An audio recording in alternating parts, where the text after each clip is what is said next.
grace of heaven and the blessings from all Buddhas and Bodhisattvas, you have received Tao and the three treasures.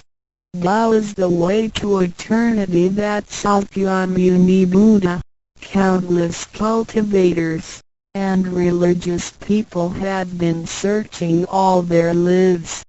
Before 1930, Tao was transmitted on a one-to-one basis.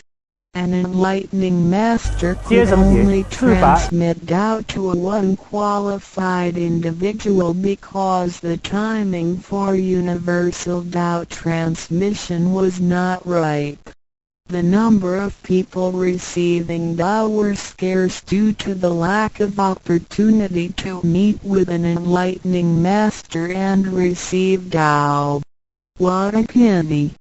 Because of the grace of heaven, now is the time for universal Tao transmission, and therefore, many people had the opportunity to receive Tao. Although it may seem relatively easy to receive Tao, receiving Tao is actually based on your affinity with Buddhas, your deep spiritual foundation, and the beneficence of your ancestors. Thus, after you have received Tao, everybody would express their heartfelt joy and congratulate you. 依照三宝来修行的